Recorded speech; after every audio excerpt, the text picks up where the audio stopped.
God bless you నాన్న. చక్కని పాట పాడి దేవుని మహిమపరిచిన ఇరువురు చిన్నారులకు ప్రభు పేరిట ప్రత్యేకమైన వందనాలు. అలాగే మరొక పాట కూడా విన్నా మన మధ్యలో ఉంచబడిన రాజన్న గారు వారు ముందుకు వచ్చి ఒక ప్రత్యేకమైన పాట పాడి దేవుని మహిమపరిచారు.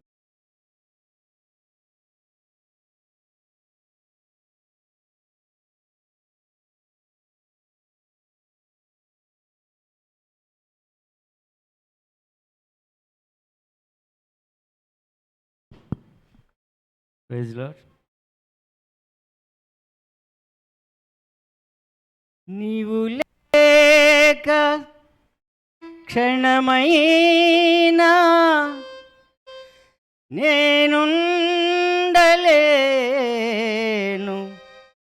ప్రభువా, నా ప్రభువా. నీవు లేక క్షణమైనా నేనుండలేను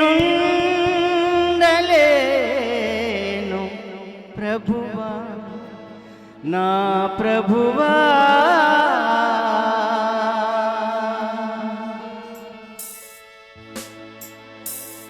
నాలోన నీవు, నీలోన నేను కలకాలం నిలవాలని. నాలోన నీవు, నీలోన నేను కలకాలం నిలవాలని ఆశించుచున్నది నామది నిత్యము నీతో నీ గడపాలని. నీవు లేక క్షణమైన నేనుండలేను ప్రభువా, నా ప్రభువా. నీవు లేక క్షణమైన నేనుండలేను ప్రభువా, నా ప్రభువా.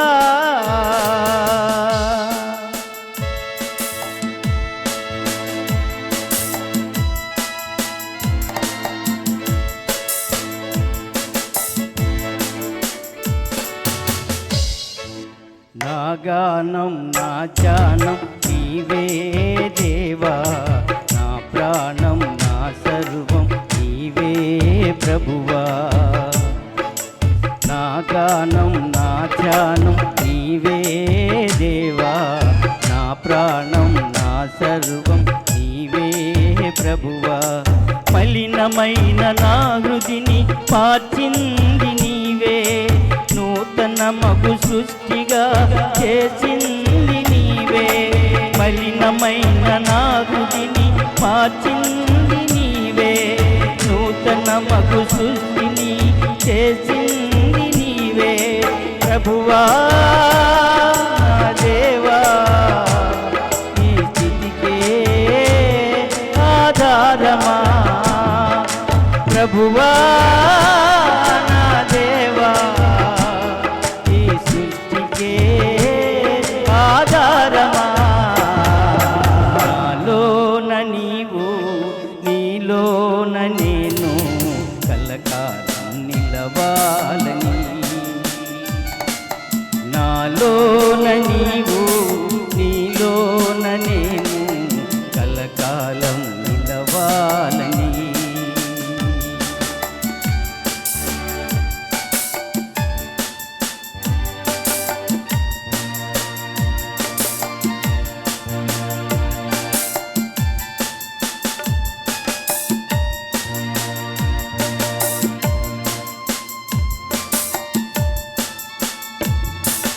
వేదనలో ఆదరణ నీవే దేవా, ఒంటరినై ఉన్నప్పుడు జత నీవే ప్రభువా.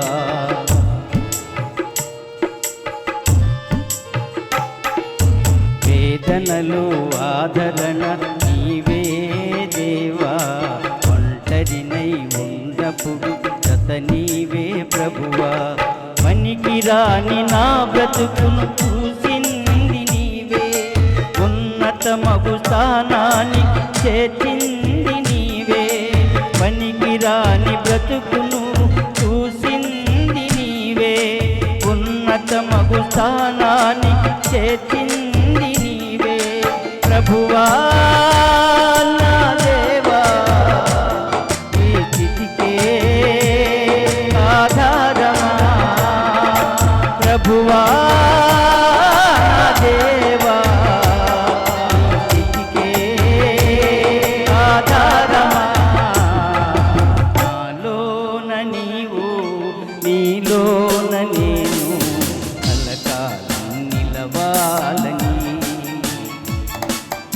ఆశించుచున్నది నామది నిత్యము నీతో నీ గడపాలని. నాలోన నీవు నీలోన నేను కలకాలం నిలవాలని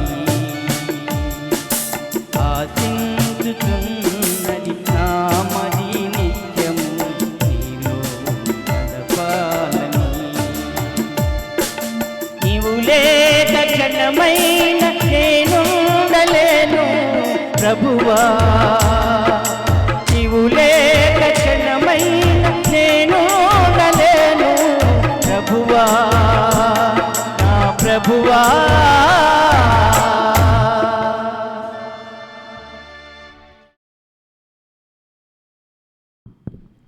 చక్కని పాట పాడి దేవుని మహిమపరిచిన రాజన్న గారికి ప్రభు పేరిట వందనాలు. మంచిదండి, మనం ప్రాముఖ్యమైన సమయంలోనికి వచ్చాం.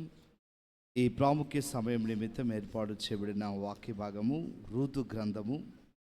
దయచేసి అందరికీ కూడా బైబిల్ తెచ్చి చూడాలి. రూతు గ్రంథము 1వ అధ్యాయము 20వ వచనాన్ని చదవాలి.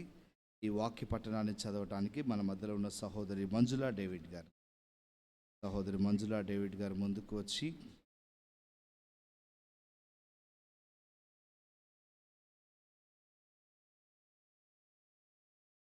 రూతు గ్రంథము 1వ అధ్యాయము 20వ వచనాన్ని సహోదరి చదివి వినిపి.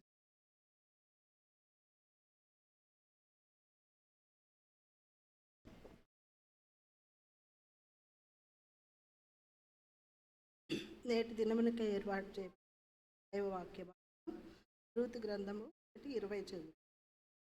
ఆమె సర్వశక్తుడు నాకు చాలా దుఃఖము కలుగు చేసిన కనుక నన్ను నయోమి అనక మారా అనుడి. మరొక మాట. ఆమె సర్వశక్తుడు నాకు చాలా దుఃఖము కలుగు చేసిన కనుక నన్ను నయోమి అనక మారా అనుడి అని దేవుడి వాక్య పఠనము చదివి దేవుని మహిమపరిచిన సహోదరికి ప్రభు పేరిట వందనాలు. చదివిన ఈ వాక్య పఠనము ద్వారా పరిశుద్ధాత్మ దేవుడు ఈ దినాన మనందరితోనూ మాట్లాడలాగిన మనమందరం లేచి నిలబడి ఆయన సన్నిధిలో ప్రార్థన చేద్దాం. దయచేసి అందరూ కూడా ప్రార్థనలో ఏకీభవిద్దాం.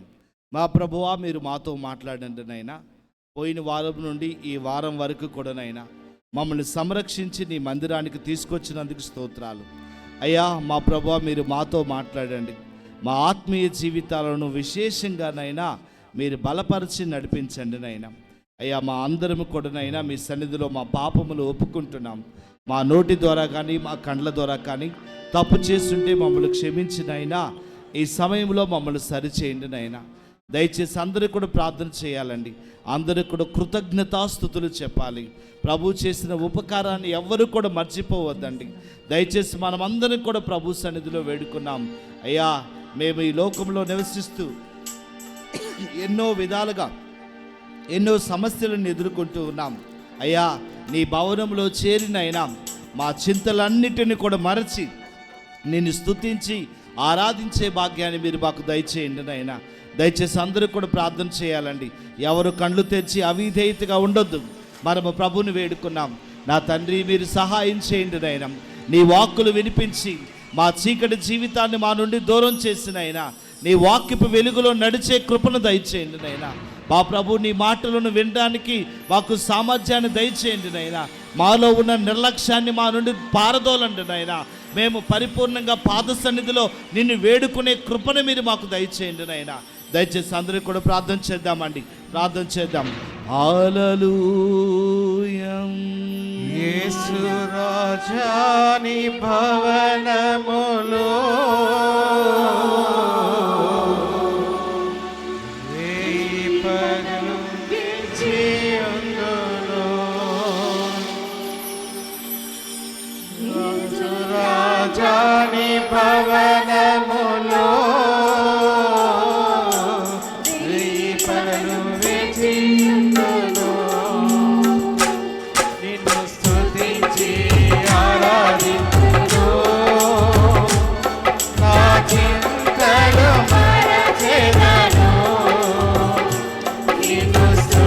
స్తుతించి ఆరాధింతును నా చింతలు మరచెదను అందరూ పాడదామండి. యేసు రాజాని భవనములో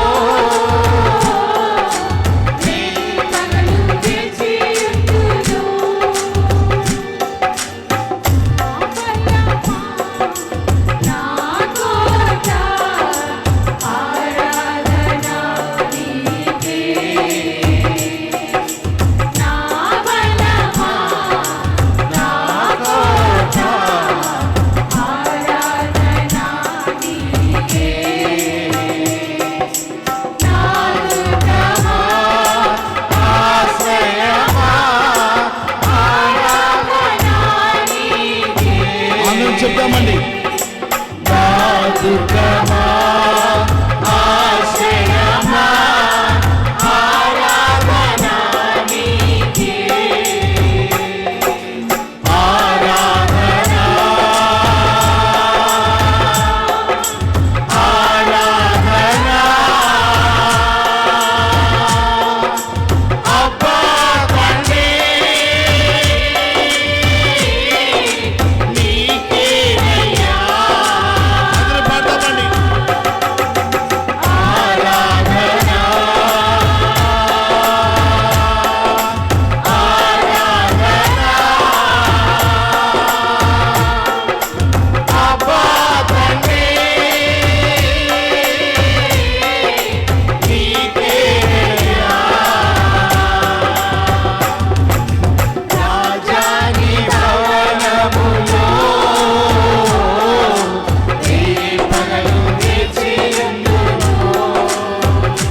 యేసు రాజాని భవనములో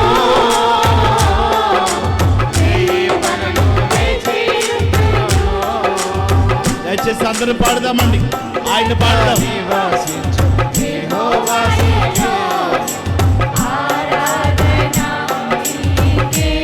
అందరం గళబెత్తి చెప్దామండి. అంతటా నివాసించు యెహోవాయేలో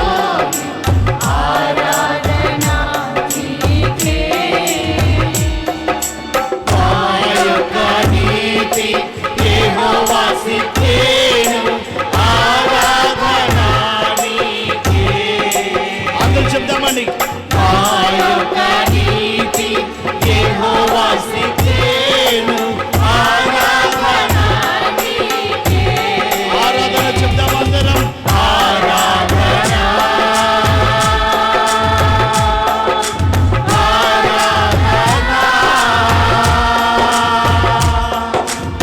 అపాదనే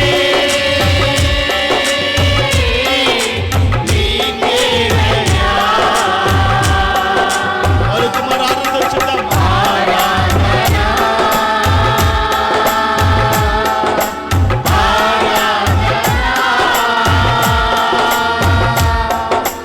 అపాదనే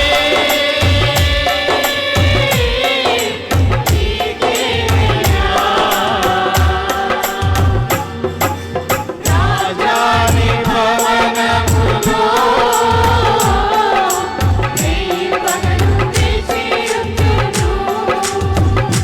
యేసు రాజాని భవనములో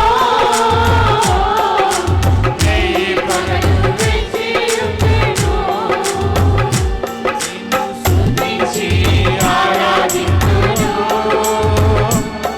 నా చింతలు మరచెదను నిన్ను స్తుతించి ఆరాధింతును నా చింతలు మరచెదను నిన్ను స్తుతించి ఆరాధింతును నా చింతలు మరచెదను నిన్ను స్తుతించి ఆరాధింతును నా చింతలు మరచెదను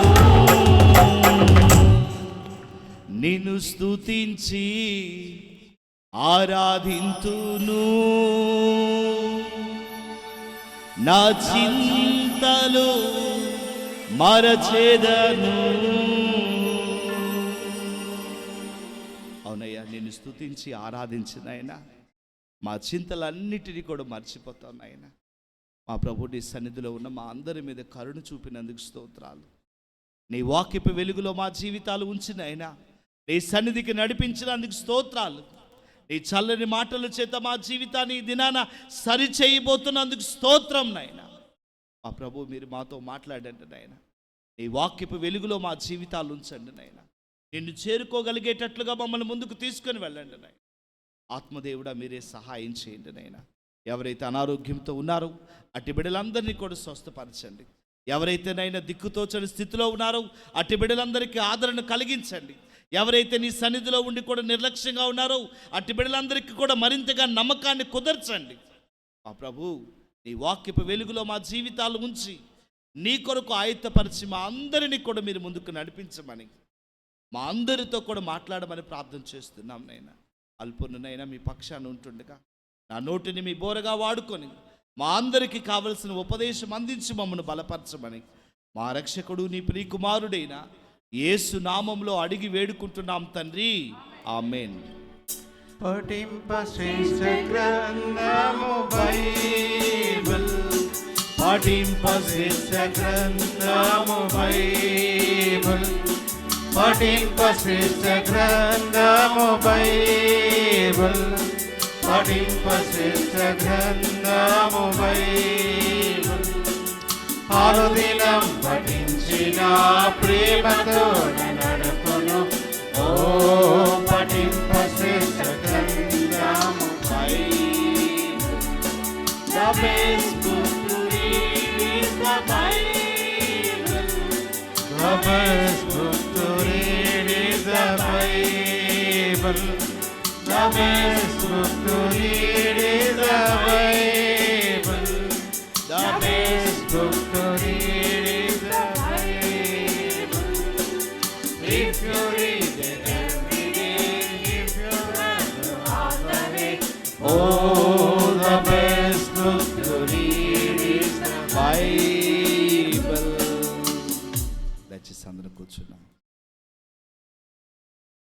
దయచేసి గమనించాలి, ఎల్కేజీ టు 10వ తరగతి వరకు పిల్లలకు స్కూల్ జరుగుతుంది. దయచేసి అందరూ కూడా మీ పిల్లలను సండే స్కూల్కి పంపించాలని నేను ప్రభు పేరిట మనవి చేస్తున్నాను.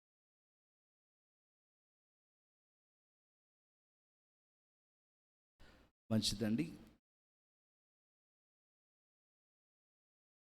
మొట్టమొదటిగా ప్రభునామానికి మహిమ కలుగునుగాక. దేవుడు ప్రేమించి ఈ ప్రశస్తమైన పునరుద్ధాన ఆదివారపు ఆరాధనలో మీ అందరి ఎదుట ఈ రీతిగా నిలవబట్టడానికి దేవుడు నాకు ఇచ్చిన ఈ గొప్ప తరుణాన్ని బట్టి నేను దేవునికి కోట్ల కొలది కృతజ్ఞతలు చెప్తున్నాను.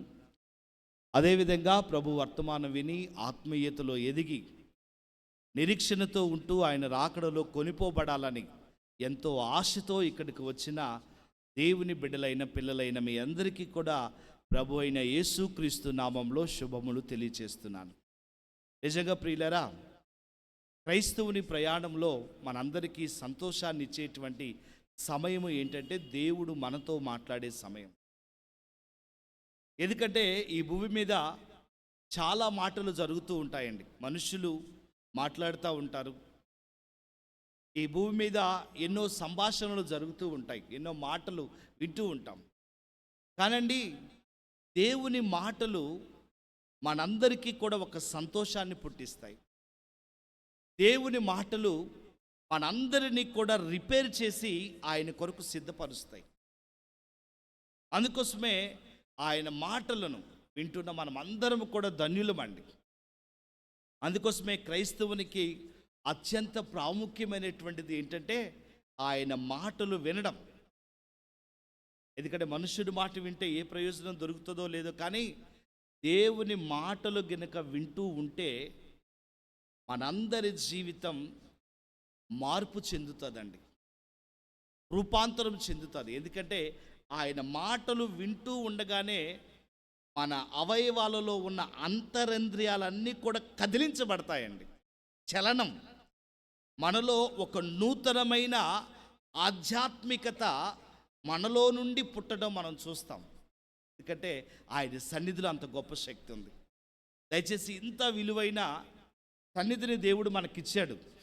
అందుకోసమే చాలా జాగ్రత్తగా ప్రతి ఒక్కరు కూడా దేవుని మాటలు వినాలని మీ అందరికీ నేను ప్రభువు పేరిట కోరుతా ఉన్నాను. అంటే ఈ లోకంలో ఉన్న ఏ మాటలు కూడా మనలో చలనాన్ని కలిగించవండి. మరలా చెప్తున్నా, మనందరినీ కూడా ఒక క్రమ శిక్షణతో నడిపించగలిగేటువంటి మాటలు దేవుని మాటలు. అందుకోసమే ఈ మాటలు ఏ ఒక్కటి కూడా పోగొట్టుకోకుండా ఈ చెవితో విని విశ్వాసాన్ని అధికం చేసుకునేటట్లుగా మీరందరూ ఇక్కడ కూడాలని మీ అందరినీ కూడా నేను ప్రభు పేరిట మనవి చేస్తూ ఉన్నాను. మంచిది ప్రియులరా, ఈ దినాన ఒక సందర్భాన్ని మీతో ధ్యానం చేయాలని నేను ఇష్టపడి సిద్ధపడి మీ దగ్గరికి వచ్చాను. నిజంగా మానవుని జీవితంలో మనందరికీ కూడా ఎన్నో చేదు అనుభవాలు ఉంటాయండి. చేదు అనుభవాలు. నిజంగా ఈ చేదు అనుభవాలలో మనమందరం కూడా మానవులంగా ఏమి లెక్కిస్తామంటే చేదును మాత్రమే లెక్కిస్తాం. ఏ కుటుంబమైనా గాయపడ్డదనుకోండి, అది మాత్రమే మనం లెక్కిస్తాం. ఇంకా మనము ఏమి లెక్కిస్తామంటే కేవలం జరిగినటువంటి దానిని మాత్రమే లెక్కిస్తాం. కానీ అందులో ఉంచబడిన అనుభవాన్ని మనమందరము కూడా ఎవరము గుర్తించమండి. కానీ ఆ చేదులో మనకి కలిగేటువంటి ఆ అనుభవం మన జీవితాలలో ఒక గొప్ప ప్రయోజనానికి మార్గం అవుతుందండి. ఉదాహరణకండి, మన బిడ్డలందరూ కూడా పాస్ అయితే ముందుకు సాగిపోతుంటే మనం సంతోషిస్తాం. కానీ వారు ఎక్కడైనా ఫెయిల్ అయిపోయారనుకోండి, ఆ అనుభవం ఏం చేస్తుందంటే వారిని ఇంకా ముందుకు సాగిపోయేటట్టుగా చేస్తుంది. వారికి అది ఒక ప్రయోజనాన్ని చేకూరుస్తుంది. అలాగనే మన ఆధ్యాత్మిక జీవితంలో, మన నిజ జీవితంలో, మన జీవితాల్లో మనకు ఎదురవుతున్న ప్రతి అనుభవం మనం ఒక గొప్ప ప్రయోజనాన్ని చూడడానికేనని మనమందరం కూడా గుర్తించాలి ప్రియులారా. కానీ నాటి దినాల్లో మానవులుగా మనం ఏం కోరుకుంటామంటే మన జీవితాలలో చేదు అనుభవమే జరగకూడదు. మనం ఎప్పుడు కూడా సంతోషంగానే ఉండాలి. మనం ఎప్పుడు కూడా ఆనందంగానే కొనసాగాలి. నిజంగా ఇటువంటి సువార్తనే వింటున్నాం, ఇటువంటి ఆలోచనతోనే కొనసాగుతున్నాం. కానీ బైబిల్లో నిజంగా బైబిల్ని పరిశీలిస్తే ఎంతోమంది భక్తుల జీవితాల్లో ఆ చేదును నుండి ఒక గొప్ప అనుభవాన్ని నేర్చుకున్నారు. ఆ అనుభవం ఏం చేసిందంటే వారిని ఎంతగానో దేవుని కృపను పొందుకునేటట్లుగా, దేవుని ఆశీర్వాదాలు పొందుకునేటట్లుగా చేసిన సందర్భాలను ఈ దినాన మనం ధ్యానం చేయబోతున్నాం. మనం చదువుకున్నటువంటి భాగాన్ని ఒకసారి పరిశీలిస్తే ఈ రూతు గ్రంథంలో 20వ వచనంలో నయోమి ఈ రీతిగా మాట్లాడుతూ ఉంది. ఏమంటుందంటే, ఆమె సర్వశక్తుడు నాకు చాలా దుఃఖము కలుగు చేసిన గనుక నన్ను నయోమి అనక మీరు మారా అని అనండి. దయచేసి మా ప్రియులైన వారు గమనించాలి. ఎందుకంటే ఈ నయోమి తన భర్తను తీసుకొని, తన బిడ్డలను తీసుకొని మోయాబు దేశానికి వెళ్ళింది. ఆ మోయాబు దేశానికి వెళ్ళిన తర్వాత అక్కడ తన భర్తను పోగొట్టుకుంది, తనకిచ్చిన 2 బిడ్డలను కూడా పోగొట్టుకుంది. నిజంగా ఆమె జీవితం అంతా కూడా చేదైపోయింది. నిజంగా తన కుటుంబంలో ఉన్న యజమానులందరూ కూడా, తన కుటుంబంలో ఉన్న యజమానుడు, దేవుడు తనకిచ్చిన స్వాస్థ్యము, ఈ బిడ్డలందరూ కూడా ఆమె దగ్గర నుంచి దూరం అయిపోయినప్పుడు ఆమె చేదు లాంటి జీవితాన్ని ఆమె అనుభవిస్తుందండి. అటువంటి చేదులో నుంచి ఒక అనుభవముతో కూడినటువంటి మాట. నిజంగా ఈ మాట ఆమె మాట్లాడుతున్నప్పుడు మనమందరం కూడా ఏమనుకుంటామంటే ఈమె దేవునిని నిందిస్తుంది కాబోలు అనుకుంటాం. నిజంగా ఈ మాట వెనుక ఆమె ఎంతో ఒక అనుభవాన్ని వ్యక్తం చేస్తూ ఆమె మాట్లాడుతుందండి. ఆమె ఏమంటుందంటే, ఇక మీదట నా పేరు మీరు నయోమి అనొద్దు, ఎందుకంటే సర్వశక్తుడు నాకేం చేశాడంటే చాలా దుఃఖము కలుగు చేశాడు. కాబట్టి నన్ను ఇక మీదట మీరు ఏం పిలవాలంటే మారా అని మీరు పిలవండి. ఎందుకంటే నాకు చాలా దుఃఖం కలిగింది అని చెప్తూ ఉంది. నిజంగా నా ప్రియ దేవుని బిడ్డలారా, మనం గమనించాల్సిందంటే దుఃఖాన్ని పొందినటువంటి నయోమి మోయాబురాలైనటువంటి రూతు విషయంలో ఎంతో ప్రేమను చూపించిందండి. ఇదే మనం అందరికీ కూడా కావాల్సిన ప్రాముఖ్యమైన విషయం. ఒకవేళ నయోమికి తన భర్త బ్రతుకుంటే, నయోమికి తన 2 కుమారులు బ్రతికే ఉంటే, నిజంగా ఇటువంటి ఆ ప్రేమ, ఇటువంటి మోయాబురాలైనటువంటి ఆ రూతు మీద ప్రేమను నయోమి కనపరచకుండా ఉండేదేమో. ఆ ప్రియులైన వారు మీరు బాగా గమనించాలి. కానీ నయోమికి ఎదురైనటువంటి ఆ చేదు అనుభవం ఏం చేసిందంటే ఒకరిని ఆదరించేటట్లుగా చేసింది. ఒక మోయాబురాలైనటువంటి రూతులో ఆధ్యాత్మికమైనటువంటి చిగురుని పుట్టించి, మోయాబురాలైనటువంటి రూతులో మరింతగా ప్రేమను పెంచి దేవుని కోసం సమర్పించుకోగలిగేటువంటి రీతిగా రూతుని తయారు చేసిందండి. ఇది ఎక్కడి నుంచి వచ్చింది అనుభవం అంటే చేదులో నుంచి వచ్చిన అనుభవం. చేదులో నుంచి వచ్చిన అనుభవం. నిజంగా నా ప్రియ స్నేహితులారా, మనకు కూడా మన జీవితాల్లోనండి మనకు ఎన్నో చేదైన అనుభవాలు ఎదురవుతాయి. ఈ అనుభవాలు ఎందుకు మన జీవితాల్లో దేవుడు అనుమతిస్తాడంటే మనము కూడా అనేక మందిని ఆదరించాలని, మనము కూడా అనేక మంది కుటుంబాలను లేవనెత్తాలని. నిజంగా అటువంటి దాని కొరకే దేవుడు మనకు చేదైన సంఘటనలు మనకు అనుమతిస్తున్నాడు అన్న సంగతిని బైబిల్ లేఖనాలను ధ్యానం చేసినప్పుడు ఇక్కడున్న మా ప్రియులైన వారు మీరందరూ కూడా గమనించాలి. ఎందుకంటే ఈ చేదు అనున్నటువంటిది మన జీవితాల్లో రాకపోతే మనము ఎవరము కూడా ఎదుటి వ్యక్తిని ప్రేమించలేమండి. ఎదుటి వ్యక్తిని ప్రేమించలేం. నిజంగా రూతుకి నయోమికి మధ్య ఉన్న కాన్వర్జేషన్ చూస్తే చాలా అద్భుతంగా వారి మధ్య సంభాషణ ఉంటుందండి. అమ్మా, నా దగ్గర ఇంకేమీ లేదు, నీవు ఇక్కడే ఉండిపోమ్మా, నేను నా సొంత ఊరైన ఆ బెత్లెహేముకి వెళ్ళిపోతాను, నువ్వు ఇక్కడే ఉండమ్మా అని చెప్పినప్పుడు ఆమె చూపించినటువంటి ఆ చేదులో చూపించినటువంటి అనుభవం రూతు ఏమాత్రం కూడా తగ్గించుకోకుండా, ఏమాత్రం కూడా స్వార్థం. ఎందుకంటే నయోమి ఏం చూపించిందంటే నిస్వార్థమైన ప్రేమను చూపించిందండి. నయోమి స్వనీతిని ఆధారం చేసుకోకుండా దేవుని నీతిని ఆధారం చేసుకున్న ప్రేమను చూపించింది. నిజంగా అటువంటి అనుబంధం ఏం చేసిందంటే ఆ యేసుక్రీస్తు ప్రభువారు ఈ భూమిలోనికి రావడానికి రూతుని ఒక గొప్ప పాత్రగా దేవుడు వాడుకున్నాడు. ఒక గొప్ప పాత్రగా దేవుడు వాడుకున్నాడు. ఈ దినాన ప్రభుని వెంబడిస్తున్న మనం కూడా అండి, మన జీవితాల్లో మనకు ఎదురవుతున్న ప్రతి చేదు అనుభవం నుండి అనేక మందిని దేవుని కొరకు బలపరచాలి. అనేక మందిని దేవునిలో బలపరిచేటట్లుగా మనము ఉంచాలి. అదే దేవుడు మన అందరి జీవితాల్లో కోరుకున్నాడు. ఇంకా మనం చూస్తే బైబిల్లో చేదైన అనుభవం ఒక ఆయన ఉన్నాడండి. ఆయన ఆదికాండము 27వ అధ్యాయం 34వ వచనంలో మనకు కనబడతాడండి. ఆయనకు ఒక అనుభవం చూడండి. ఆయన మొదటిగా చాలా నిర్లక్ష్యంగా ఉన్నాడు. ఏశావు తన తండ్రి మాటలు విన్నప్పుడు దుఃఖాక్రాంతుడై ఆయన పెద్ద కేక వేసి, ఓ తండ్రి, నన్ను నువ్వు దీవించమని తన తండ్రితో చెప్పాను. అతడు, నీ సహోదరుడు కపటోపాయముతో వచ్చి నీకు రావలసిన దీవెన తీసుకునేను. ఎందుకు? ఇక్కడ ఏశావుకు కూడా చేదు అనుభవం ఎదురైందండి. తన సహోదరుడైనటువంటి యాకోబు తానుకు రావాల్సినటువంటి దీవెన ఆయన తీసుకున్నాడు.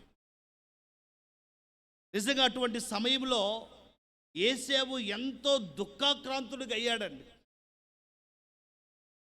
ఎంత దుఃఖాక్రాంతుడయ్యాడంటే ఆయన దుఃఖం చాలా గొప్ప దుఃఖం అయిపోయింది. అందుకోసమే అపోస్తలుడైన పౌలు హెబ్రీలకు రాసిన పత్రికలో పౌలు గారు ఆయన గురించి చెప్తాడండి. అపోస్తలుడైన పౌలు హెబ్రీలకు రాసిన పత్రిక 12వ అధ్యాయం 17వ వచనాన్ని చదువుదామా అమ్మా? 12:17 అమ్మా. హెబ్రీయులకు రాసిన పత్రిక. ఏశావు ఆ తర్వాత ఆశీర్వాదము పొందగోరి కన్నీళ్లు విడుచుచు దాని కోసరము శ్రద్ధతో వెతికినను మారు మనసు పొందని అవకాశము దొరకక విసర్జింపబడినని మీరు ఎరుగుదురు. నిజంగా ఆయన చేదు అనుభవం ఏశావుకి తాను చేసినటువంటి నిర్లక్ష్య వైఖరి, తన జ్యేష్ఠత్వం విషయంలో కేవలం కడుపు కూటి కోసం ఆ నిర్లక్ష్య వైఖరిని ప్రదర్శించిన ఏశావు చివరికి ఏం చేశాడో తెలుసా? ఆయన అనుభవం ఎక్కడి దాకా వెళ్ళిందంటే శ్రద్ధతో ఆశీర్వాదాన్ని వెతుకుతున్నాడట. మనమందరం కూడా ఈ మాటలను మా ప్రియులైన వారు చాలా జాగ్రత్తగా గమనించాలండి. ఆయనకు ఆ అనుభవం ఏం చేసిందంటే ఆశీర్వాదాన్ని పొందగోరి కన్నీళ్లు విడుచుచు దానికోసరము శ్రద్ధతో వెతికినను. ఆయన ఎంతగా నిర్లక్ష్యంగా ఉన్నటువంటి ఏసేవు కాస్త ఇప్పుడు ఎలాగైపోయాడో తెలుసా? క్రమశిక్షణ కలిగిన వ్యక్తిగా మారిపోయాడు. ఆయనకు దొరకని విషయము తర్వాత మనం చూద్దామండి. కానీ ఆయన చేదులో నుండి ఆయనకు కలిగిన అనుభవం ఆయన ఏం చేసిందంటే ఆ ఆశీర్వాదాన్ని పొందగోరి కన్నీళ్లు విడవడం. ఎందుకొరకంటే ఆయనకు ఎప్పుడైతే ఆ చేదు అనుభవం ఎదురైనప్పుడు ఆశీర్వాదము యొక్క విలువ ఏశావుకు తెలిసిందండి. ఏశావుకు అర్థమైందండి. తెలిసిన ఏశావు ఏం చేశాడంటే కన్నీళ్లు విడుస్తూ ఉన్నాడు. అయ్యా నాకు ఆశీర్వాదం కావాలి. ఎందుకంటే మనం ఆదికాండంలో చదివాం, ఓ తండ్రి అని పెద్ద కేక వేసి నన్ను ఆశీర్వదించమని ఆయన ఏడ్చినట్లుగా ఆదికాండంలో ఇందాక చూసాం మనం. అలాగే ఈ పౌలు గారు కూడా హెబ్రీయుల సంఘానికి గుర్తు చేస్తున్నాడు. ఆయన చేదు అనుభవంలో నుండి మార్పు చెందినప్పటికీ కూడా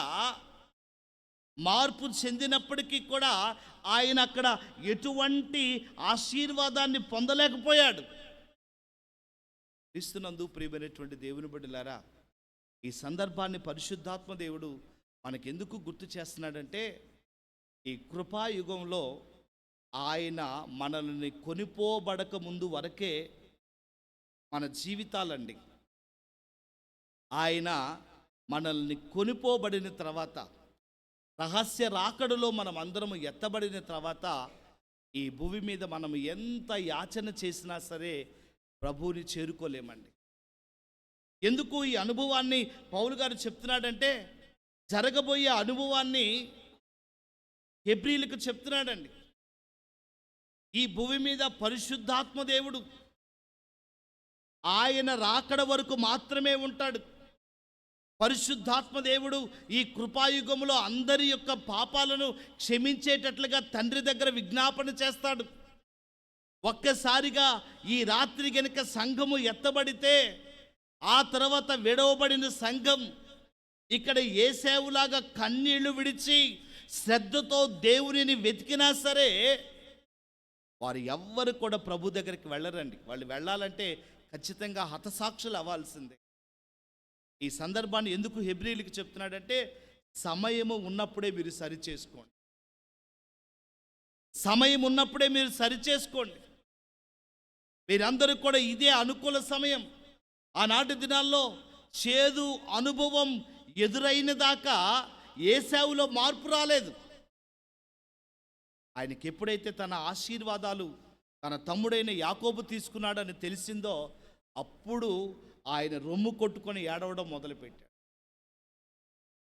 ఎందుకంటే ఈనాటి దినాల్లోనండి ఆయన రాకడ సమయం ఎలాగుంటుందంటే నోవాహు కాలము ఏ రీతిగా అయితే వారిని చుట్టూ నీళ్లు ముట్టుకొని ఆ నీళ్లు జలప్రళయము వారిని ముంచే వరకు కూడా వారు దేవునిని ఎరగనటువంటి స్థితిలో ఉన్న రీతిగా ఈనాటి దినాల్లో మనం జీవిస్తున్నామండి. మనకెవరికి తెలియడం లేదు. ఎందుకంటే చేదు అనుభవం అనున్నటువంటిది రాకుండా అపవాదిగాడు ఎన్నో రకరకాలైనటువంటి ఆలోచనలు కలుగు చేస్తున్నాడండి. ప్రతి దానికి పరిష్కారాన్ని చూపిస్తున్నాడు. మనల్ని ఎవరిని కూడా ఆధ్యాత్మికమైన అనుభవంలోనికి రానివ్వడం లేదండి. వాడు ఎన్నో పరిష్కారాలు, అపవాదిగాడు దూతలు ఎన్నో పరిష్కారాలను చూపిస్తూ మనల్ని అనుభవంలోనికి వెళ్ళి పశ్చాత్తాప పడనీయకుండా చేస్తుందండి. మనలో పశ్చాత్తాపమే రానివ్వడం లేదు. కన్నీళ్లతో ప్రార్థన చేసే యోధులు నాటి దినాల్లో లేరండి. ఎలాగంటే ప్రతిదానిని కూడా ఇన్స్టెంట్గా ఆధ్యాత్మికత అయిపోయింది. ఈ లోకానికి కావలసినటువంటి సంతోషము 90% అయితే దేవునిని ఆరాధించడం 10% అయిపోయింది. నిజంగా అటువంటి వారికి ఆ అనుభవం వారి జీవితాల్లో ఎప్పుడు కలుగుతుంది, వారు ఎప్పుడు మార్పు చెందుతారండి.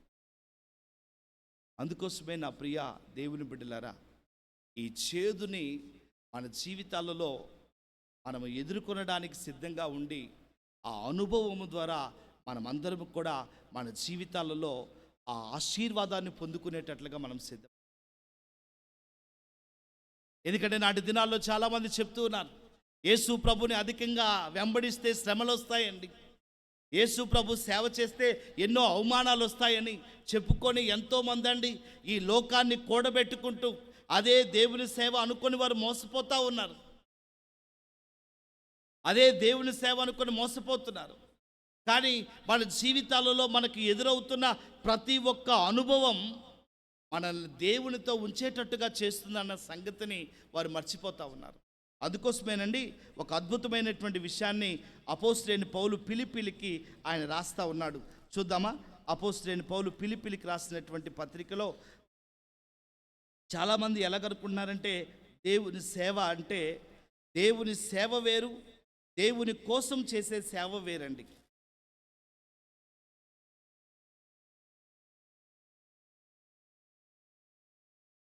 మనం చూస్తే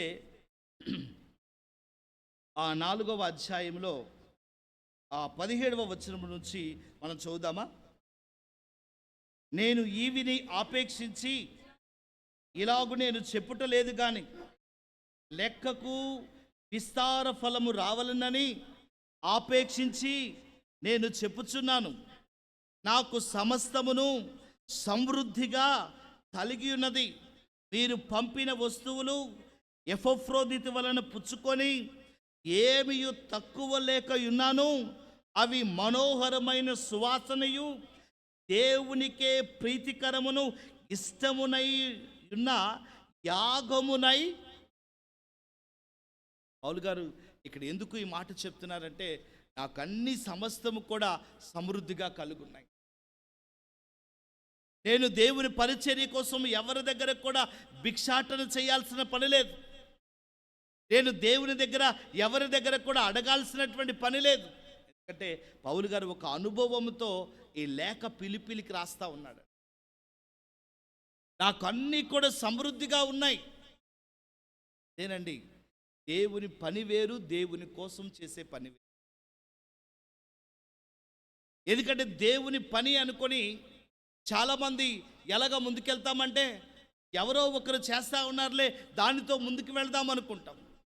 అది మనకి ఎంత మాత్రం అనుభవాన్ని నేర్పించదండి. దేవుని కోసం మనకున్న దానిలో ప్రభు సేవ కోసం మనము హెచ్చించినప్పుడు మనకు కలిగేటువంటి ఆ అనుభవం వేరుగా ఉంటుందండి.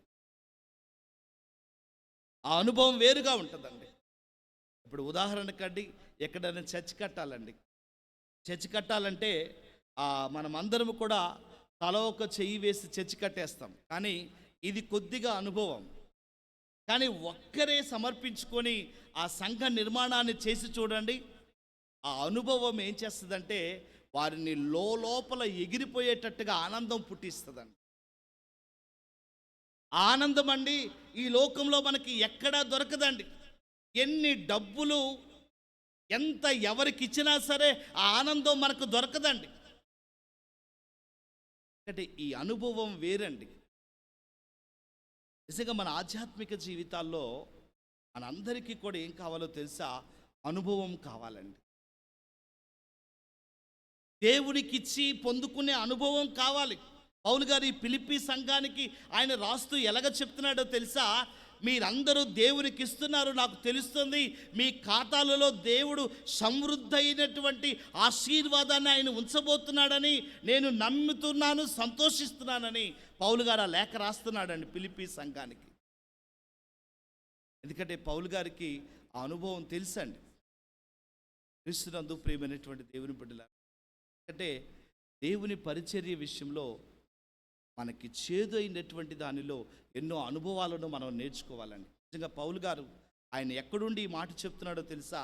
చెరసాలలో ఉండి ఈ మాట ఫిలిప్పీ సంఘానికి రాస్తున్నాడండి. ఆయన ఏమంటాడంటే, నా దగ్గర అన్నీ కూడా సమృద్ధిగా ఉన్నాయి,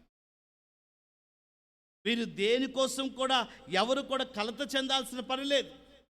నిజంగానంటండి, దేవుడు ఏర్పాటు చేసిన పనిలో మనం కొనసాగుతుంటే ఆయన పనికి కావలసిన వనరులట దేవుడు సమృద్ధిగా కొరత లేకుండా ఉంచుతాడంటండి.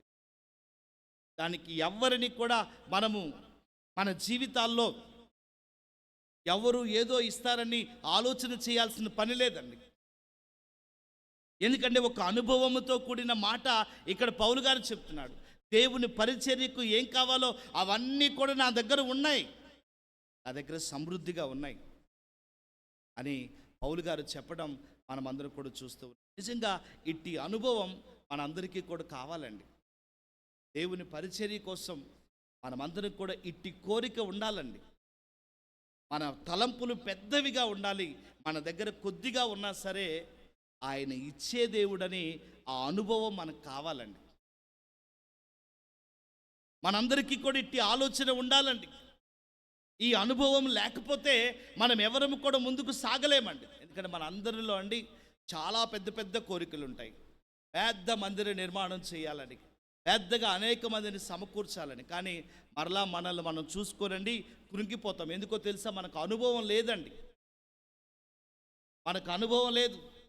నిజంగా దేవుడు అటువంటి మందిర నిర్మాణం చేయడం దేవుని ఉద్దేశమే అయితే ఖచ్చితంగా అవి సమృద్ధి అయినటువంటి వనరులు దేవుడు ఇచ్చాడన్నటువంటి అనుభవం కూడా మనకు ఉంటుందండి.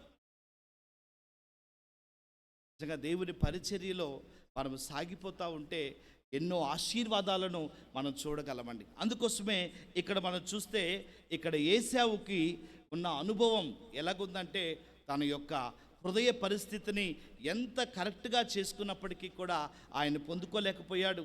మనం కూడా అట్టి స్థితికి వెళ్లకుండా ఈ అనుభవాల గుండా మనం ముందుకు వెళ్ళి మన ఆధ్యాత్మిక జీవితాలను సరిచేసుకోవాలని మీ అందరికీ కూడా నేను ప్రభు పేరట చెప్తున్నాను. ఇంకా మనం చూస్తే ఇశ్రాయేలీల యొక్క చేదు అనుభవం, వారిది కూడా ఒక పెద్ద అనుభవమేనండి.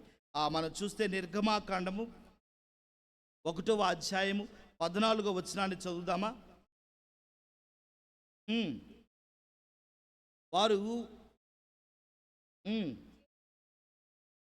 వారు ఇశ్రాయేలీయుల చేత చేయించుకొనిన ప్రతి పనియు కఠినముగా ఉండెను.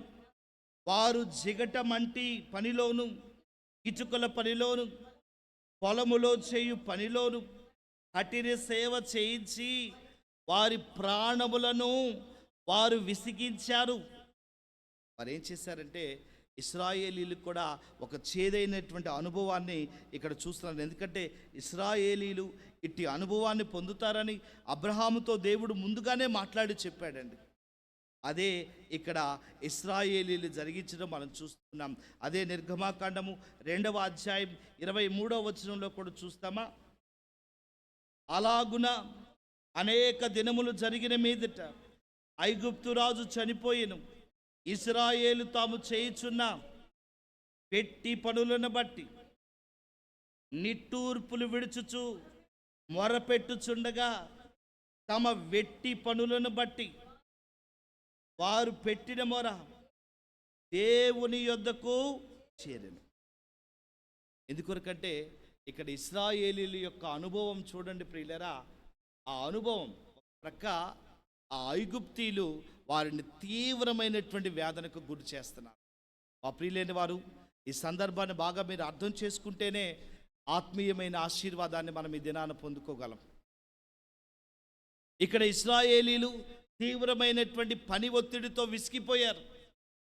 నిజంగా విసిగిపోయి అలసిపోయి ఐగుప్తుల చేత బాధపడుతున్నటువంటి వీరి యొక్క చేదు అనుభవం ఏం చేసిందంటే దేవునితో మొరపెట్టేటట్టుగా చేసింది.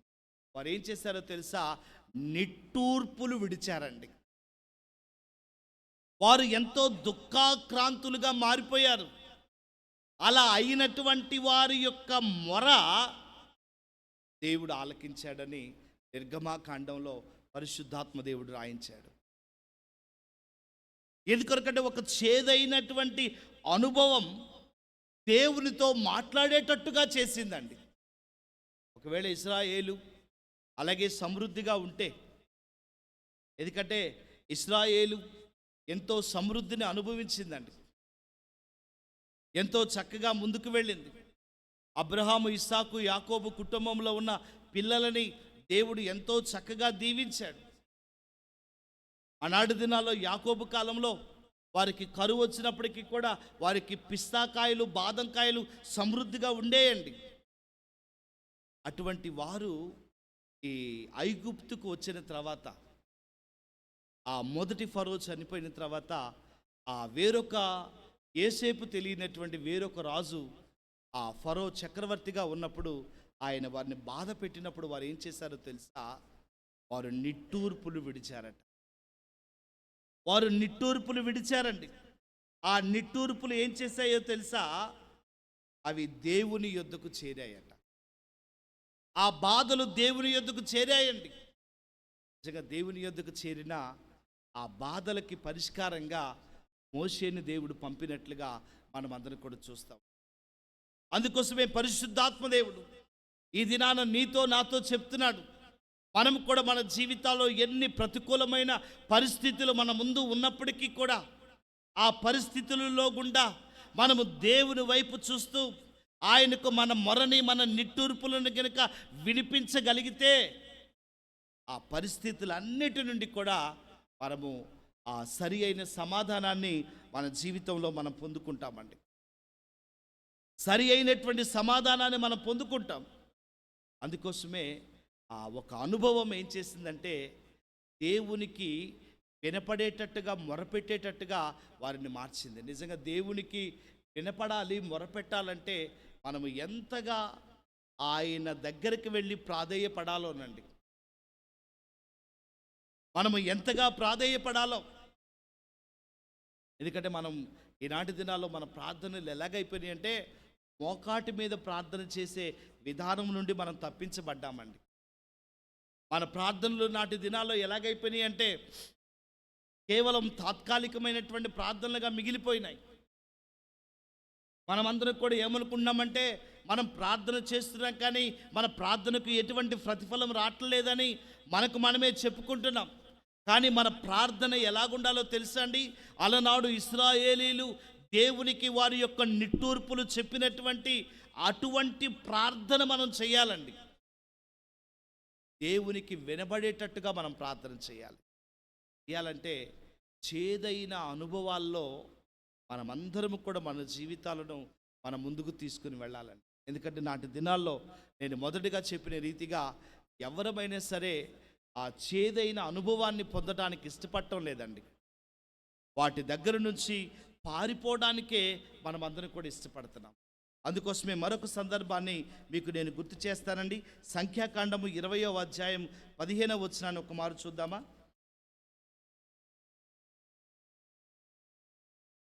మా పితరులు ఐగుప్తునికి వెళ్ళిరి, మేము చాలా దినములు ఐగుప్తులో నివసించితిమి. ఐగుప్తీయులు మమ్మును ఏం చేశారో తెలుసా? మమ్మును మా పితరులను శ్రమ పెట్టారు. ఇదే మాటను మనం చూస్తే అపోస్తుల కార్యాలు 7వ అధ్యాయము 19వ వచనంలో స్టెఫెన్ తన ప్రసంగంలో ఈ మాట చెప్తున్నాడండి. అపోస్తుల కార్యాలు 7వ అధ్యాయము 19వ వచనం.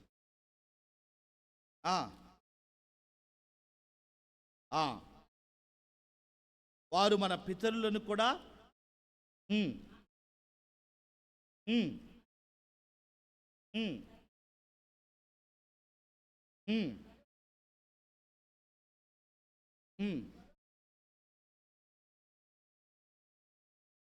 చాలండి. ఇక్కడ చూస్తే స్టెఫెన్ అండి అక్కడ ఉన్నటువంటి యూదా ప్రజాంగాన్ని అంతటికీ కూడా ఆయన ప్రసంగం చేస్తా ఉన్నారు. ఆనాటి దినాల్లో మన పితరులని ఐగుప్తులు చాలా బాధ పెట్టారు. వారు బాధ పెట్టినప్పుడు వారి మొరను దేవుడు విని ఏం చేశాడో తెలుసా? వారిని రక్షించడానికి మోషేని పంపించాడు.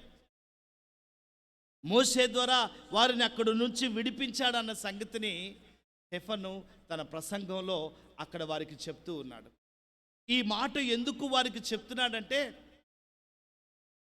అటువంటి పరిస్థితులే నాటి దినాల్లో మనల్ని కూడా చుట్టుముట్టుకొని ఉన్నాయి. అటువంటి క్లిష్టమైన పరిస్థితుల్లో ఈ దినాల్లో మనం ఉన్నామండి. మనందరికీ తెలియడం లేదు, కానీ మనము చాలా ఘోరమైన దుర్దినాల్లో మనం అందరం కూడా జీవిస్తున్నామండి.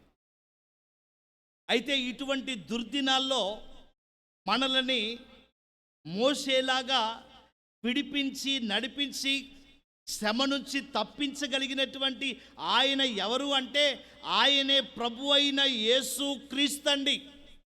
ఎవరైతే ఆయన యందు విశ్వాసం ఉంచి ఆయనను నమ్మి మారు మనసు పొంది బాప్తిజం తీసుకుంటారో వారందరినీ కూడా ఈ లోకములో ఉన్న శ్రమలలో నుండి ఆయన తప్పించి పరలోకానికి తీసుకొని వెళ్తాడు. ఈ అనుభవం కావాలండి.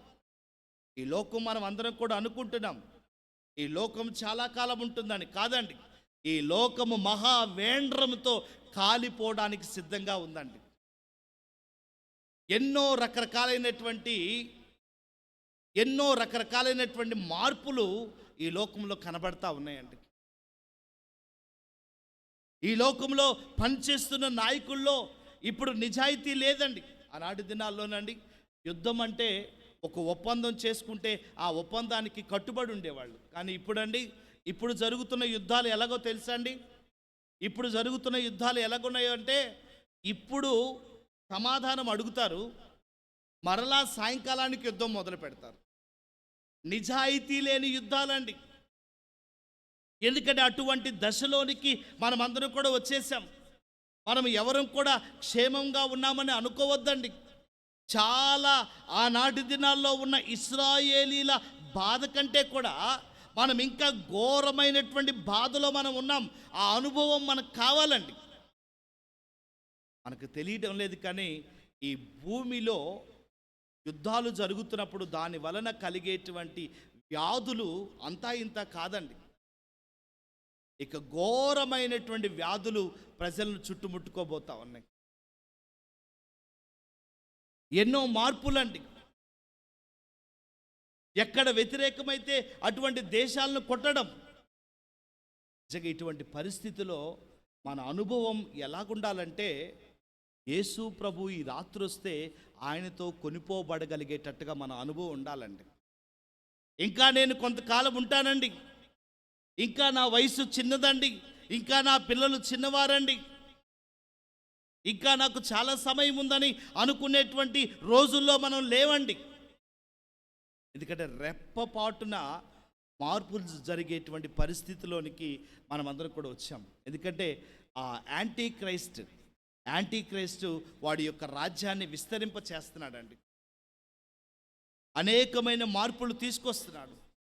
కొన్ని దేశాలలోనండి వాడి యొక్క ప్రభావాన్ని వాడు ఎంతో చక్కగా చాటుకుంటున్నాడండి. ఇటువంటి పరిస్థితుల్లో మనం ఏం చేయాలో తెలుసా?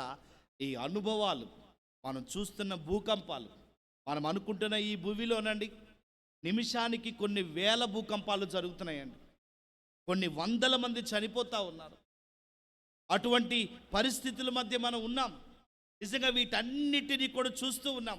అక్రమము విస్తరించింది, ప్రేమ చల్లారిపోయింది, ఏ వ్యక్తిలో కూడా నిజాయితీ లేదు, ప్రతి వ్యక్తి దుర్మార్గుడుగా మారిపోతున్నాడు, ఒకరి మధ్య ఒకరి ఆప్యాయత అనురాగాలు లేవు, ప్రతి వ్యక్తి కూడా కమర్షియల్గా మారిపోయిన పరిస్థితి.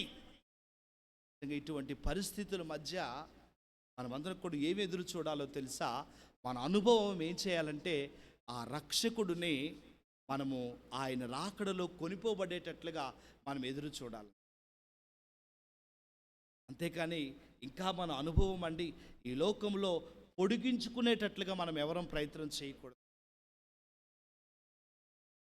ఎందుకంటే నాటి దినాల్లో మనం అదే ప్రయత్నం చేస్తున్నామండి. ఎందుకంటే మన అనుభవాలని మనం ప్రక్కన పెట్టేస్తున్నాం. ఈ లోకంలో ఏం జరుగుతుందో మనకి తెలియడం లేదు.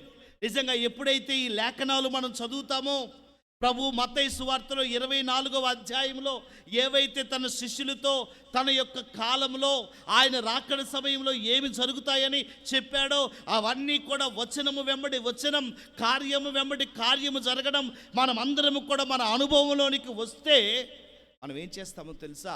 ఆయన రాకడ కోసం సిద్ధపడతాం. అందుకోసమే ఈ అంచె దినాల్లో మనం చేయాల్సింది ఏంటో తెలుసా? అధికంగా బైబిల్ని ధ్యానం చేయాలి.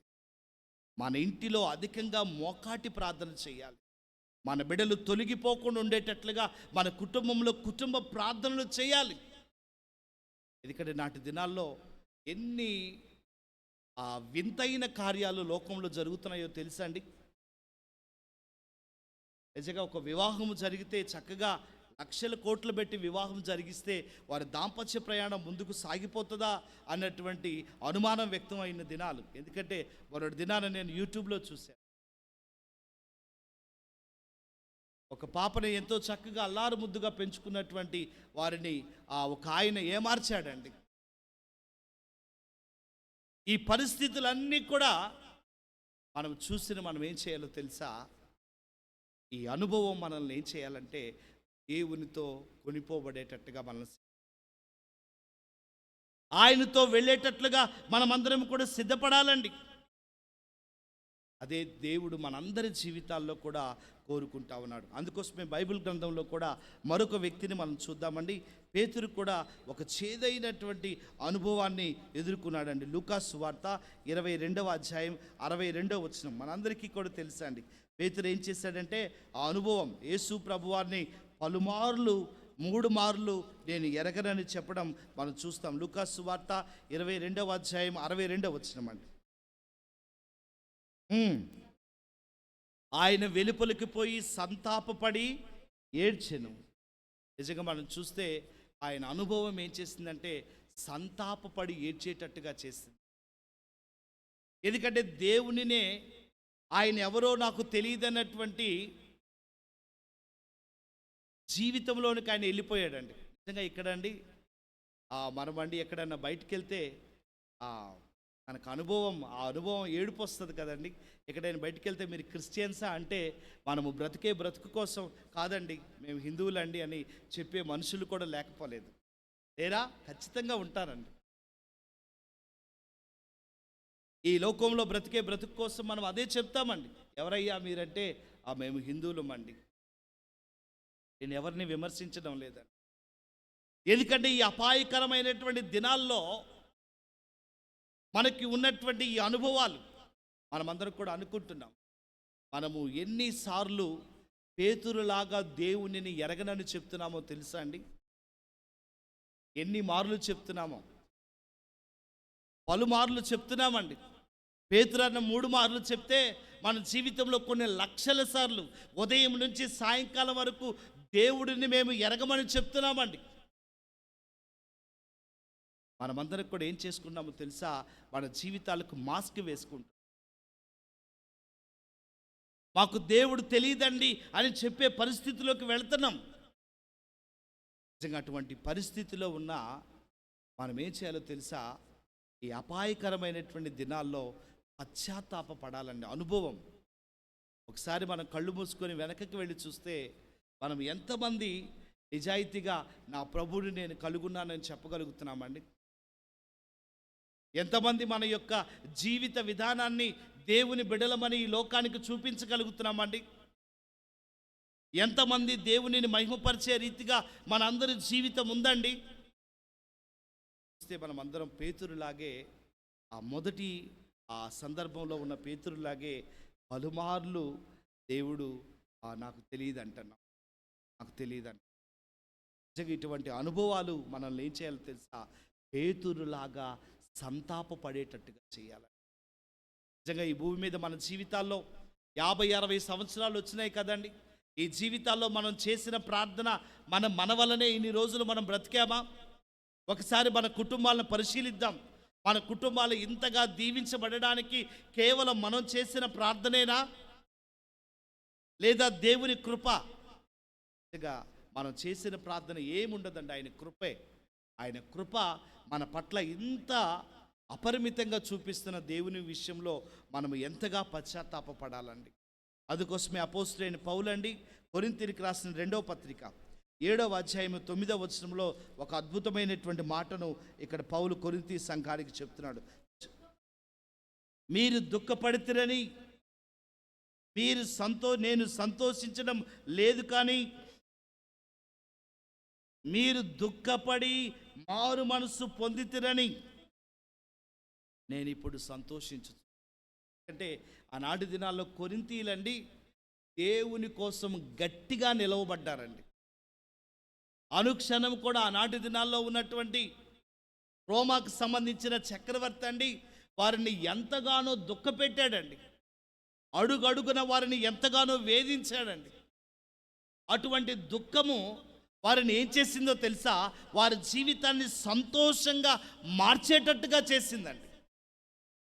అందుకోసమే ఇక్కడ పౌలు అంటాడు, మీరు మొదట చదవండి ఒకసారి అది, మీరు దుఃఖపడితిరి కానీ నేను సంతోషించలేదు, కానీ మీరు దుఃఖపడి మారు మనసు పొందితిరని ఇప్పుడు నేను సంతోషించుచున్నాను. ఎలయనగా ఏ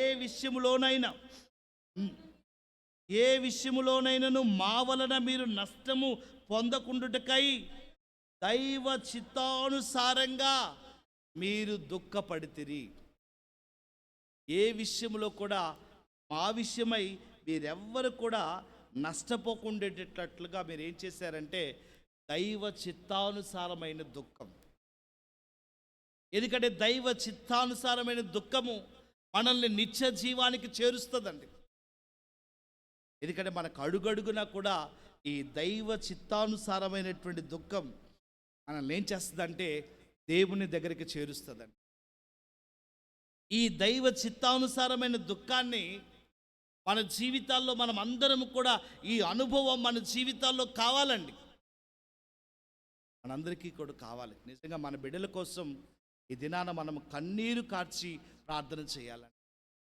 అలాగే దేవుని ఆత్మల సంపాదన కోసం మనము కన్నీరు కార్చి ప్రార్థన చేయాలండి. ఈ దుఃఖము మనందరికీ కూడా కలగాలండి. ఎందుకంటే నాటి దినాల్లో యేసుక్రీస్తు ప్రభువుని అంగీకరించినటువంటి కొన్ని వందల మంది, ఇంకా లక్షల కోట్ల మంది ఇంకా కూడా ఈ లోకంలోనే ఉండిపోయారండి. వారందరి విషయమై మనం అందరం కూడా దైవ చిత్తానుసారమైన దుఃఖాన్ని మనమందరం కూడా మన జీవితాల్లో కలిగి ఉండాలండి. ఆ దుఃఖము ఒకరోజు ఏం చేస్తుందో తెలుసా? సంతోషాన్ని పుట్టిస్తుంది ప్రియుల. ఎందుకంటే ఈ లోకంలో మనం అందరం కూడా 2 రకాల దుఃఖాలు ఉన్నాయండి. లోకానుసారమైన దుఃఖం. ఏంటి ఆ దుఃఖం అంటే మన బిడ్డలు ఎలాగైపోతారు, వారి భవిష్యత్తు ఎలాగుంటుంది, రేపటి తర్వాత మనం ఎలాగుంటాం, మనం మరణిస్తే ఎలాగ, ఇదొక దుఃఖం అండి. ఈ దుఃఖము మనల్ని ఎక్కడికి తీసుకెళ్తుందంటే మరణానికి నడిపిస్తుంది, నిత్య నరకానికి తీసుకొని వెళ్తుంది. కానీ దైవ చిత్తానుసారమైన దుఃఖం అంటే నా వలే ఇతరులు అందరూ కూడా ప్రభుని ఎరగాలి, ఇంకా ఈ యొక్క ప్రజలందరూ కూడా ప్రభు అయిన యేసుక్రీస్తును తెలుసుకోవాలి, వారందరి నిమిత్తం కన్నీరు కార్చాలి, వారందరినీ దేవుని దగ్గరికి నడిపించేటట్టుగా దుఃఖాన్ని మనందరి జీవితాల్లో కలుగున్నప్పుడు ఆ దుఃఖమట మనకు సంతోషాన్ని పుట్టిస్తుందంట. ఎందుకంటే ప్రతి దుఃఖానికి కూడా అంతముందండి. ఈ లోకానుసారమైన దుఃఖానికి అంతముంది, ఆత్మానుసారమైన దుఃఖానికి అంతముంది. అందుకోసమే లోకానుసారమైన దుఃఖమైతే అది మరణం, దైవ చిత్తానుసారమైన దుఃఖమైతే అది నిత్య జీవం. కోసమే మనం అందరం ఎందుకు దుఃఖపడాలంటే అనేక ఆత్మలను దేవుని దగ్గరికి తీసుకురావడం, సంతాపపడాలండి ప్రతిరోజు. ఒకసారి మన జీవితాన్ని పరిశీలించుకోవాలి. దేవుడు నన్ను ఎందుకు పుట్టించాడు, నేను ఏం చేయాలి, ఈ భూమి మీద నా ప్రాణము విడిచేలోపు నేను చేయాల్సిన పనేంటి, ఆ పనిని నేను చేయగలిగేటట్లుగా నా జీవితం ఉందా, లేకపోతే దానిని నేను కేవలం మభ్యపెట్టి నేను జీవిస్తున్నానా, ఒకసారి మనల్ని పరిశీలించుకోవాలి. ఇక పరిశీలించుకుంటే ఆ దైవ చిత్తానుసారమైన దుఃఖం మనందరి హృదయాల్లో కలుగుతుందండి. ఎందుకంటే మనందరి మీద కూడా భారం ఉంది. ప్రతి ఆత్మ కూడా దేవుని దగ్గరికి నడిపించబడాలని, ఈ భూమిలో ఉన్న ప్రజలందరూ కూడా ప్రభు అయిన యేసుక్రీస్తును తెలుసుకోవాలని. అందుకోసమే మన ప్రయాస దేనికోసం అంటే దేవుని రాజ్య విస్తరణ కోసం అండి. ఎందుకంటే ఈ లోకంలోనండి మన కుటుంబాలను పెంచుకోవడానికి మనం ఎన్నో ప్రయత్నాలు చేస్తాం, కానీ అది ఒక దినాన ఏ ప్రయోజనం ఇవ్వదండి. అవునా కాదా? ఈ దినాన ఒక మనిషి ఎంతో కష్టపడతాడండి. ఎంత కష్టపడతాడంటే అహర్నిశలు కష్టపడతాడు, పెద్ద ఇల్లు కడతాడు, పెద్ద వారికి కావాల్సినవన్నీ సమృద్ధిగా సమకూరుస్తాడు. కానండి వారి యొక్క జీవితం ముగిసిన తర్వాత ఇక వారిని కొద్ది రోజుల తర్వాత వారిని జ్ఞాపకమే చేసుకోరండి. ఎందుకంటే అది దైవ చిత్తానుసారమైన కాదు. అది కేవలం లోకానుసారమైన దుఃఖం. అదే మనము బ్రతుకుతున్న ఈ బ్రతుకులో దేవునికి అధికముగా దేవుని ఆత్మల పట్ల భారం కలిగి మనము పరిచర్య నిమిత్తమై అన్ని విషయాలలో కూడా కొనసాగుతూ ముందుకు వెళితే మన యొక్క దుఃఖం ఏం చేస్తుందో తెలుసా? పరలోకంలో మనకు ఆనందం అనే కిరీటాన్ని దేవుని ద్వారా మనం పొందుకుంటామండి. దయచేసి నా ప్రియ దేవుని బిడ్డలారా, ఇట్టి ధన్యతను మీరందరూ కూడా పొందుకోవాలి. ఎందుకంటే పేతురు గారండి తన ఆధ్యాత్మిక జీవితంలో ఆయన ఏం చేశాడంటే ఆయనకున్నటువంటి చేదైన అనుభవం ఆయనకు ఒక గొప్ప పశ్చాత్తాపాన్ని నేర్పించిందండి. ఆయన చేదైన అనుభవం గొప్పగా సంతాపపడేటట్టుగా చేసింది. నిజంగా మనం కూడా ఈ అనుభవం మన జీవితాల్లో మనం కలిగి దేవుడిని ఎరిగినటువంటి వారముగా మన జీవితాల్లో, మన ఆధ్యాత్మిక జీవితాల్లో మనం ముందుకు సాగిపోదామండి. ఎందుకంటే ఈ భూమి మీద మనము దేవునిని ఎరగకపోతే పరలోకంలో మీరెవరో నాకు తెలియదని ఆయన అంటాడండి. అందుకోసమే ఈ లోకంలో ఉన్నప్పుడే మేము దేవుని పిల్లలం, మేము ఆయన రాజ్య వారసులమని ఈ లోకంలో కనపరిచేటట్లుగా ఈ లోకంలో మనం ప్రత్యేకించుకొని ఆయన కొరకు మనం జీవించాలి. అదే దేవుడు మనందరి జీవితాల్లో కోరుకుంటున్నాడండి. అంతేకాని ఈ లోకంలో మనము కలిసిపోయి దేవునిని కాదనుకున్న ఈ లోకంలో మనమందరం సుఖ సంతోషాలను ఎదుర్కొంటే, సుఖ సంతోషాలను కావాలని కోరుకుంటే మన యొక్క అంతము చాలా ఘోరంగా ఉంటుందండి, చాలా ఘోరంగా ఉంటుంది. అందుకోసమే ప్రభు అయిన యేసుక్రీస్తు ప్రేమతో మనందరికీ చెప్తున్నాడు, మీ జీవితాల్లో ఎదురవుతున్న చేదైన అనుభవాల్లో గుండి వస్తున్న ఆ ఆదరణ అనేకులను ఆశీర్వదించేటట్లుగా ఉండాలి. ఈ దినాన నేను మీకు 3 వ్యక్తులు నేను పరిచయం చేశాను. మొదటిగా రూతు తనకున్నటువంటి చేదు అనుభవం ద్వారా నయోమి తనకున్నటువంటి చేదు అనుభవం ద్వారా రూతుని బలపరిచింది. తనకున్నటువంటి చేదైన పరిస్థితిని బట్టి రూతుని ప్రభు కొరకు సిద్ధం చేసింది. అలాగనే ఇశ్రాయేలీలు వారికున్నటువంటి చేదైన అనుభవం ద్వారా దేవునికి వారి మొర వినపడేటట్లుగా వారు ప్రార్థన చేశారు. ఆ అనుభవం ద్వారానే ప్రార్థన చేశారు. అలాగే ఈ దినాన ఆయనను వెంబడిస్తున్న మన యొక్క అనుభవాలు, ఈ లోకంలో మనం చూస్తున్న ఈ అనుభవాలు దేవునికి మనము ఉన్నాం, ఆయన రాకడలో కొనిపోబడతాం అని చెప్పగలిగేటట్లుగా మనందరి జీవితం ఉండాలి.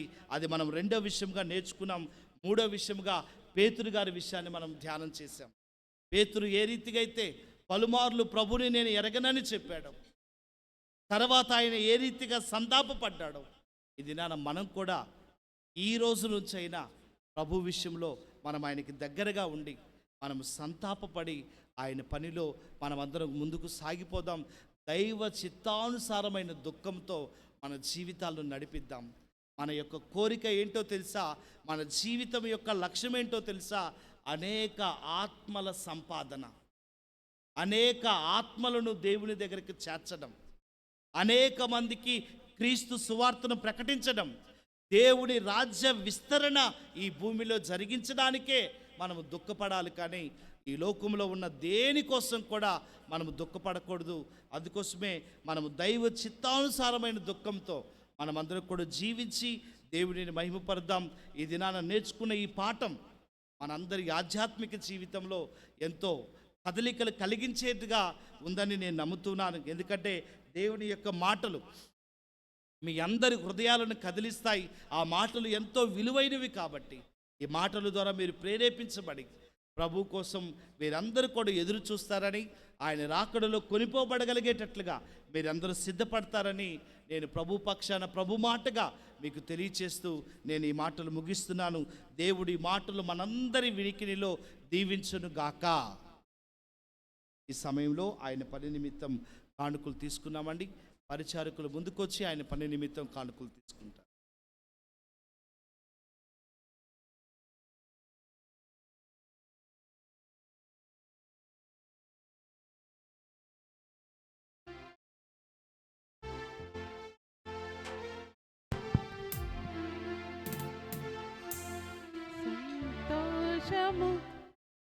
సంతోషముతో నిచ్చెడు వారిని